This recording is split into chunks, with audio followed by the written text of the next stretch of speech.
नमस्कार, आप सभी का स्वागत है आज की क्लास में। इसमें आप लोगों को हिंदी के 20 प्रश्न मिलेंगे जो हिंदी से संबंधित सभी प्रतियोगी परीक्षाओं में महत्वपूर्ण होंगे। द्विवेदी युग का नामकरण किसके नाम पर हुआ है? शांत प्रिय द्विवेदी, महावीर प्रसाद द्विवेदी, हजारी प्रसाद द्विवेदी, उपर्युक्त में से एक से अधिक, इनमें से कोई नहीं। तो द्विवेदी युग का नामकरण हुआ है आचार्य महावीर प्रसाद द्विवेदी के नाम पर। बी ऑप्शन हमारा सही होगा। महावीर प्रसाद द्विवेदी का जन्म 1864 ईस्वी में हुआ है और मृत्यु इनकी 1938 ईस्वी में हुई है। 1938 ईस्वी में। जन्म स्थान रायबरेली दौलतपुर गांव, रायबरेली दौलतपुर गांव। डॉक्टर नगेंद्र ने द्विवेदी युग को जागरण सुधार काल नाम से अभिहित किया है। डॉक्टर नगेंद्र ने द्विवेदी युग को जागरण सुधार काल नाम दिया है या नाम से अभिहित किया है और इसकी समय अवधि है, द्विवेदी युग की समय सीमा है 1900 से 1918 ईस्वी तक। 1900 से 1918 ईस्वी तक। आचार्य रामचंद्र शुक्ल ने द्विवेदी युग को नई धारा द्वितीय उत्थान के अंतर्गत रखा है। आचार्य रामचंद्र शुक्ल ने इसकी समय सीमा मानी है 1893 ईस्वी से 1918 ईस्वी तक। आचार्य रामचंद्र शुक्ल ने नई धारा द्वितीय उत्थान का समय सीमा मानी है, वो मानी है 1893 ईस्वी से 1918 ईस्वी तक। आपसे पूछ लिया जाएगा कि किस युग को आचार्य रामचंद्र शुक्ल ने नई धारा द्वितीय उत्थान के अंतर्गत रखा है, तो वो द्विवेदी युग को।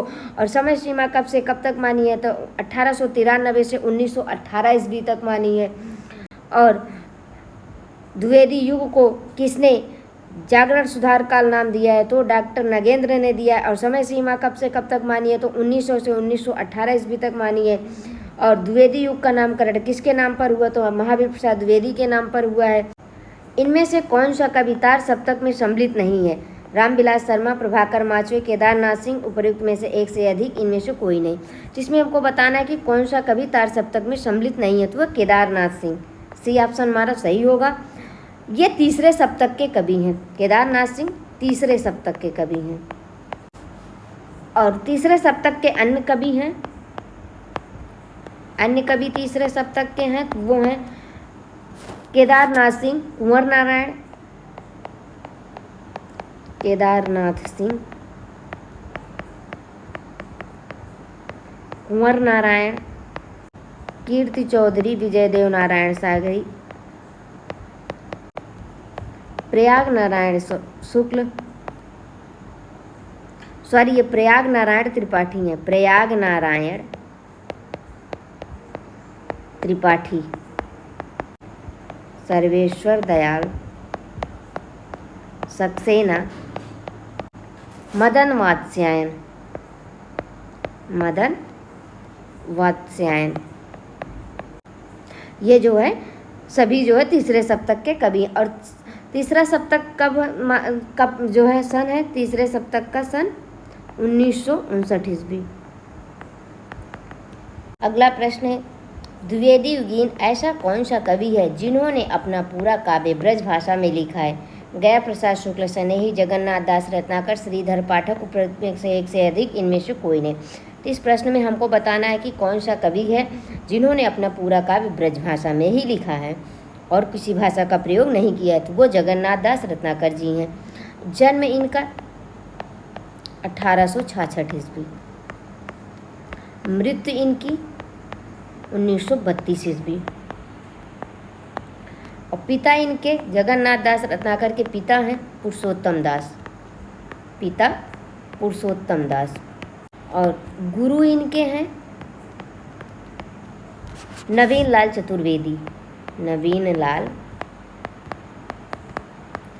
चतुर्वेदी जगन्नाथ रत्नाकर के गुरु हैं।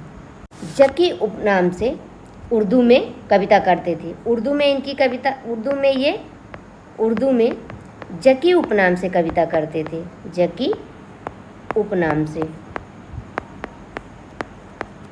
कविता करते थे। कृतियाँ इनकी, जगन्नाथ दास रत्नाकर की कृतियाँ हैं गंगा अवतरण। गंगा अवतरण का प्रकाशन इन्होंने 1927 ईस्वी में किया। गंगा अवतरण 1927 ईस्वी। उद्धव शतक 1929 ईस्वी। हरिश्चंद्र हिरोला का सन है 1894 ईस्वी। श्रृंगार लहरी, कलकाशी, वीराष्टक, कलकाशी और वीराष्टक, ये सभी रचनाएं जगन्नाथ दास रत्नाकर की हैं। और श्रीधर पाठक ने खड़ी बोली और ब्रज भाषा में रचना की है। श्रीधर पाठक ने खड़ी बोली और ब्रज भाषा इन्होंने, श्रीधर पाठक ने खड़ी बोली और ब्रज भाषा दोनों में रचना की है। अगला प्रश्न है, सचेतन कहानी के प्रवर्तक हैं महीप सिंह, अमृत राय, कमलेश्वर, उपरोक्त में से एक से अधिक, इनमें से कोई नहीं। तो सचेतन कहानी के प्रवर्तक हैं महीप सिंह, ए ऑप्शन हमारा सही होगा। और प्रकाशन वर्ष है, सचेतन कहानी का वर्ष है 1964 ईस्वी। अमृत राय ने सहज कहानी के प्रवर्तक हैं। अमृत राय सहज कहानी के प्रवर्तक हैं, सहज कहानी, और इसका वर्ष है 1968 ईस्वी। कमलेश्वर नई कहानी के प्रवर्तक हैं, नई कहानी, और सन है 1956 ईस्वी। अगला प्रश्न है, निम्नलिखित में से जयशंकर प्रसाद की रचना नहीं है। कानन कुसुम, प्रेम पथिक, झरना, उपर्युक्त में से एक से अधिक, इनमें से कोई नहीं। तो इसमें हमें बताना है कि कौन सी रचना जयशंकर प्रसाद की नहीं है। तो इसमें हमारा पांचवा ऑप्शन, ई ऑप्शन सही होगा, क्योंकि इसमें जो है ये सारी रचनाएं जयशंकर प्रसाद की हैं। तो इसमें पूछा गया है कि प्रसाद की नहीं है, रचना नहीं है, तो ये सभी रचनाएं हैं। इस प्रकार हमारा ई ऑप्शन सही होगा। कानन कुसुम इनकी 1913 ईस्वी में प्रकाशित हुई है, और यह प्रसाद की खड़ी बोली में रचित, यह रचना जयशंकर प्रसाद की खड़ी बोली में रचित प्रथम काव्य संग्रह है। प्रथम काव्य संग्रह है। और प्रेम पथिक 1914 ईस्वी, 1914 ईस्वी यह जो है। और झरना 1918 ईस्वी। इसे छायावाद की प्रथम रचना स्वीकार किया जाता है। झरना को छायावाद की प्रथम रचना स्वीकार किया जाता है। झरना को छायावाद की रचना स्वीकार किया जाता है। छायावाद की प्रथम रचना स्वीकार किया जाता है। इसे छायावाद की प्रयोगशाला भी कहते हैं। झरना को छायावाद की प्रयोगशाला भी कहते हैं। पूछ लिया जाएगा कि जयशंकर प्रसाद की किस रचना को छायावाद की प्रयोगशाला कहते हैं, तो झरना को, या छायावाद की प्रथम रचना किसे स्वीकार किया जाता है, तो झरना को ही स्वीकार किया जाता है। जयशंकर प्रसाद की खड़ी बोली में रचित प्रथम काव्य संग्रह कौन सा है, तो कानन कुसुम है। और प्रकाशन वर्ष कितना है, तो 1913 ईस्वी है। अगला प्रश्न है, लाल तारा की विधा है रेखा चित्र, संस्मरण, यात्रा, वृत्त, उपयुक्त में से एक से अधिक, इनमें से कोई नहीं। तो इसमें हमको विधा बतानी है। तो लाल तारा किस विधा की रचना है, तो लाल तारा रेखा चित्र विधा की रचना है। ए ऑप्शन हमारा सही होगा। ये लाल तारा राम वृक्ष बेनीपुरी की रचना है। राम वृक्ष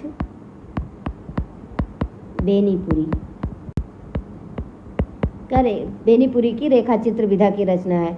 और लाल तारा जो है 1938 ईस्वी में प्रकाशित हुआ है, 1938 ईस्वी। राम वृक्ष बेनीपुरी का अन्य रेखा चित्र है, अन्य रेखा चित्र तो वो है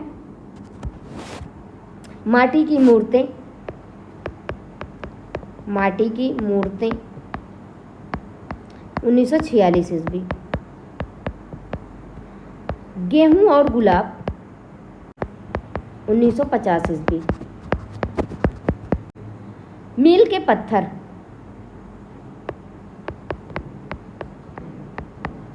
ये सभी जो है राम वृक्ष बेनीपुरी के रेखाचित्र विधा की रचनाएं हैं।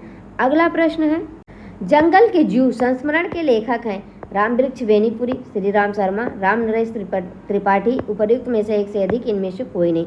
तो जंगल के जीव संस्मरण के लेखक हैं श्री राम शर्मा।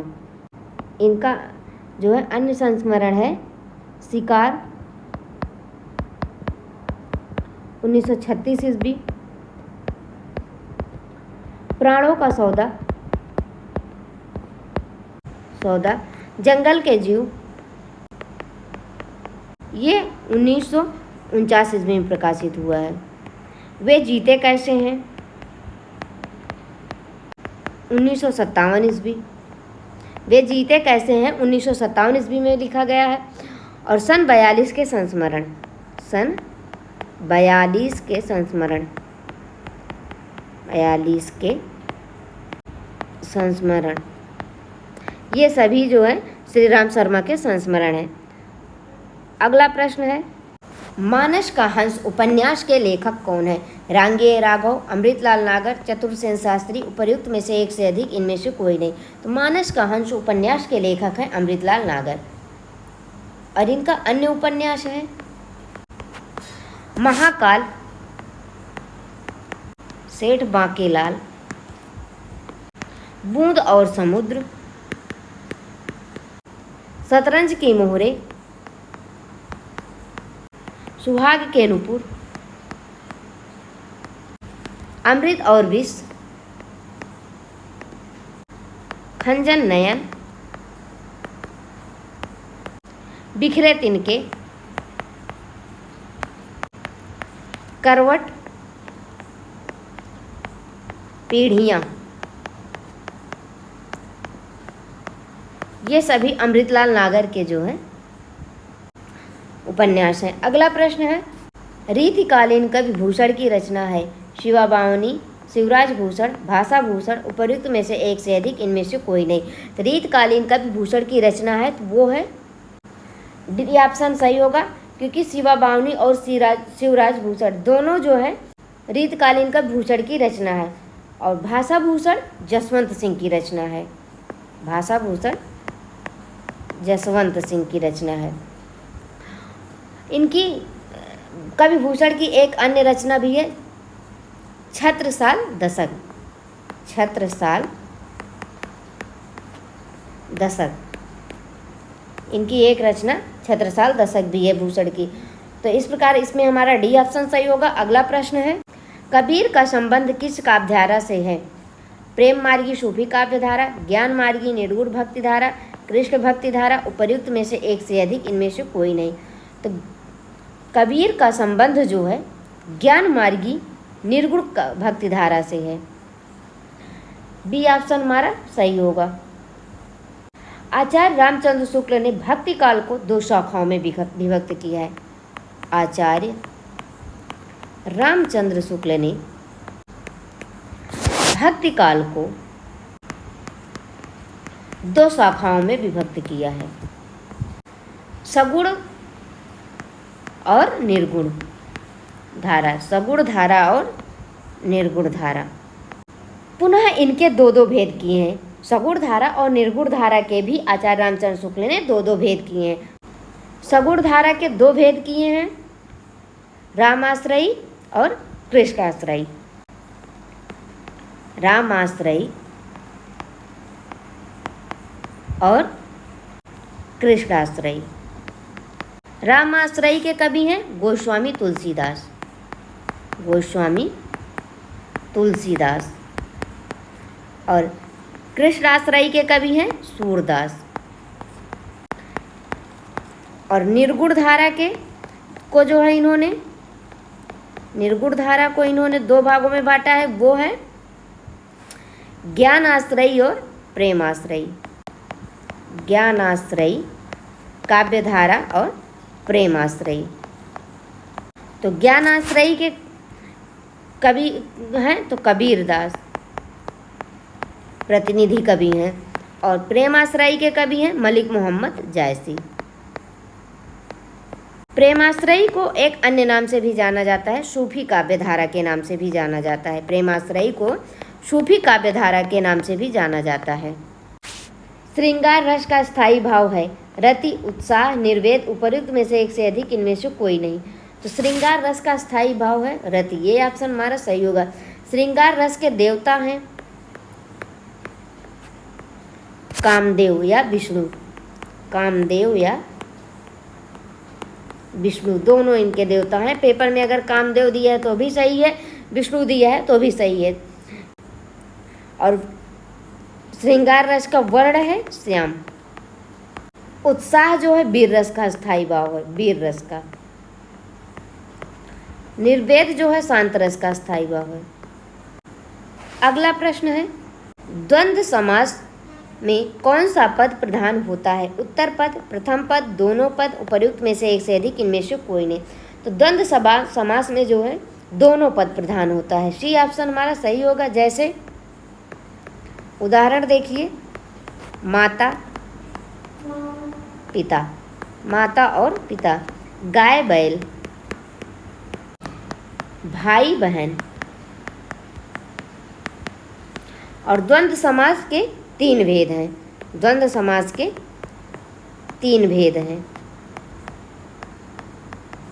इतरेतर द्वंद्व, समाहार द्वंद्व और वैकल्पिक द्वंद्व। वैकल्पिक द्वंद्व, ये द्वंद्व समास के भेद हैं। अगला प्रश्न है निम्नलिखित में स्वर संधि का उदाहरण नहीं है। दयानंद, यद्यपि, मनोविज्ञान, उपर्युक्त में से एक से अधिक इनमें से कोई नहीं। तो इसमें हमें बताना है कि स्वर संधि का उदाहरण नहीं है, तो वो है मनोविज्ञान। मनोविज्ञान जो है विसर्ग संधि का उदाहरण है, विसर्ग संधि का। इसका संधि विच्छेद है मनः धन विज्ञान। यहाँ विसर्ग का ओ हो जाता है। दयानंद का संधि विच्छेद है दया धन आनंद। इसमें जो है दीर्घ स्वर संधि है, दीर्घ स्वर संधि। और यद्यप में यदि धन अपि हो, इसका संधि विच्छेद है यदि धन अपि। यद्यपि जो है यण स्वर संधि है।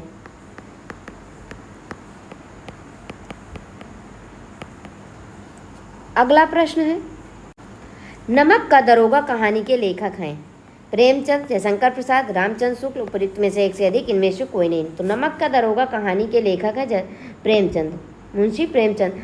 और इनकी अन्य कहानी है, प्रेमचंद की अन्य कहानी सौत, पंच परमेश्वर, बड़े घर की बेटी, रानी सारंधा, शंखनाद, बैंक का दिवाला, बूढ़ी काकी, कफन,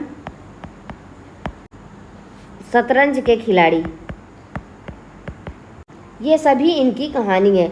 और इनकी प्रथम कहानी है, प्रेमचंद की प्रथम कहानी सौत, और ये जो है 1915 ईस्वी में प्रकाशित हुई है, 1915 ईस्वी में। और अंतिम कहानी इनकी, प्रेमचंद की अंतिम कहानी कफन, और ये 1936 ईस्वी में प्रकाशित हुई है। अगला प्रश्न है जिंदगी नामा उपन्यास की लेखिका हैं शिवानी, कृष्णा सोबती, मृदुला गर्ग, उपयुक्त में से एक से अधिक इनमें से कोई नहीं। तो जिंदगी नामा उपन्यास की लेखिका है कृष्णा सोबती जी हैं, बी ऑप्शन हमारा सही होगा। कृष्णा सोबती का अन्य उपन्यास है मित्रों मरजानी, और ये 1967 ईस्वी में प्रकाशित हुआ है। सूरजमुखी अंधेरे के 1972 ईस्वी में प्रकाशित हुआ है। जिंदगी नामा 1979 ईस्वी। दिलो दानिश 1993 ईस्वी। समय सरगम 2000।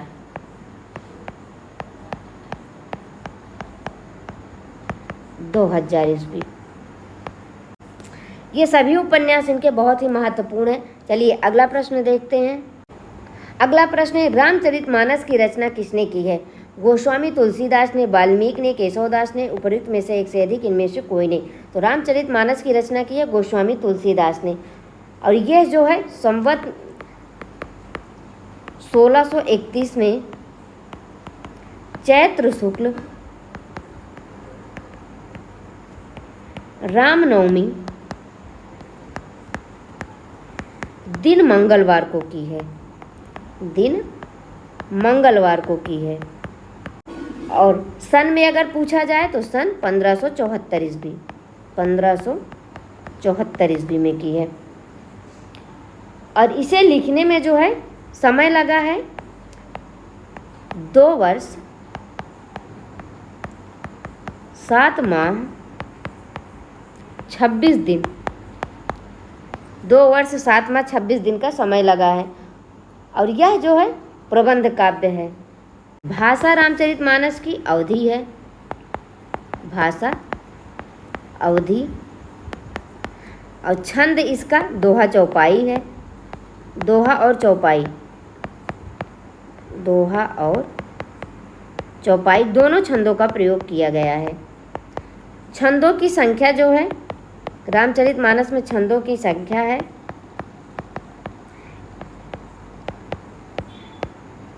1074 दोहा। रस जो है भक्ति है। और इसमें जो है रामचरितमानस में 7 कांड हैं, 7 कांड हैं। रामचंद्रिका के रचनाकार हैं चिंतामणि, केशवदास, तुलसीदास, उपयुक्त में से एक से अधिक, इनमें से कोई नहीं। तो रामचंद्रिका के रचनाकार हैं केशवदास। रामचंद्रिका में जो है राम कथा का प्रबंधात्मक वर्णन है, राम कथा का प्रबंधात्मक वर्णन है। रामचंद्रिका को राम स्वरूप चतुर्वेदी ने छंदों का अजायब घर कहा है, छंदों का अजायब घर कहा है। इसमें जो है रामचंद्रिका में महाकाव्य की शैली अपनाई गई है। अगला प्रश्न देखते हैं। अगला प्रश्न है बिहारी किस धारा के कवि हैं? रीत सिद्ध, रीति मुक्त, रीतिबद्ध, उपयुक्त में से एक से अधिक, इनमें से कोई नहीं। तो बिहारी जो है रीति सिद्ध काव्यधारा के कवि हैं, रीतिकालीन काव्यधारा के, रीति सिद्ध काव्यधारा के कवि हैं। तो ये रीतिकालीन काव्यधारा को, रीतिकालीन काव्यधारा को 3 भागों में बांटा गया है। रीति सिद्ध, रीतिबद्ध, रीति मुक्त। रीति सिद्ध, रीतिबद्ध, रीति मुक्त, ये 3 का धाराओं में बांटा गया है। और रीति सिद्ध काव्यधारा के, रीति सिद्ध काव्यधारा के कवियों ने लक्षण ग्रंथ लिखकर लक्षण को ध्यान में रखते हुए लक्षण ग्रंथों का निर्माण किया है, जिसमें बिहारी और रसनिधि प्रमुख हैं। रीति सिद्ध काव्यधारा के कवियों ने लक्षण ग्रंथ लिखकर लक्षण को ध्यान में रखते हुए ग्रंथों का निर्माण किया है, जिसमें बिहारी और रसनिधि, बिहारी और रसनिधि प्रमुख हैं। ये दोनों रीति सिद्ध काव्यधारा के लक्षण ग्रंथों का निर्माण किया है और लक्षण ग्रंथों को लिखकर लक्षण को ध्यान में रखते हुए ग्रंथों का निर्माण किया है। अगला प्रश्न है निम्नलिखित में जयशंकर प्रसाद का नाटक नहीं है। करुणालय, सज्जन, चंद्रगुप्त, उपर्युक्त में से एक से अधिक, इनमें से कोई नहीं। तो इसमें हमें बताना है कि जयशंकर प्रसाद का नाटक कौन सा नहीं है। तो इसमें ई ऑप्शन हमारा सही होगा, इनमें से कोई नहीं, क्योंकि ये सभी नाटक जो है जयशंकर प्रसाद के हैं। करुणालय 1912 ईस्वी, और ये प्रसाद जी का प्रथम गीत नाट्य है, हिंदी का प्रथम गीत नाट्य है, और ये पेपर में बहुत बार पूछा भी गया है। हिंदी का प्रथम गीत नाट्य कौन सा है, तो करुणालय है, और किसके द्वारा लिखा गया, जयशंकर प्रसाद के द्वारा लिखा है। और कब प्रकाशित हुआ, तो 1912 ईस्वी में प्रकाशित हुआ है। सज्जन इनका 1910 में प्रकाशित हुआ है, 1910 में, और चंद्रगुप्त इनका 1931 ईस्वी में प्रकाशित हुआ है। अगला प्रश्न है, और आज का ये अंतिम प्रश्न है, निम्नलिखित में रामधारी सिंह दिनकर की रचना नहीं है। हुंकार, सामधेनी, धरती, उपर्युक्त में से एक से अधिक, इनमें से कोई नहीं। तो इसमें हमें बताना है कि रामधारी सिंह दिनकर की रचना है, तो डी ऑप्शन हमारा सही होगा, उपर्युक्त में से एक से अधिक। हुंकार 1939 ईस्वी, सामधेनी 1947 ईस्वी। ये दोनों रचनाएं जो हैं रामधारी सिंह दिनकर की हैं, और रामधारी सिंह दिनकर को मैथिली शरण गुप्त ने के सामने स्वयं को महज डिप्टी राष्ट्रकवि ही माना है। दिनकर ने मैथिली शरण गुप्त के सामने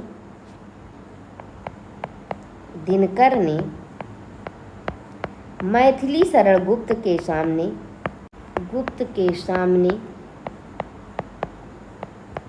स्वयं को महज डिप्टी राष्ट्रकवि ही माना है, और धरती त्रिलोचन की रचना है। इनका पूरा नाम है वासुदेव सिंह त्रिलोचन। तो चलिए, आज की क्लास यहीं पर समाप्त होती है। मिलते हैं अगली क्लास में, तब तक के लिए नमस्कार।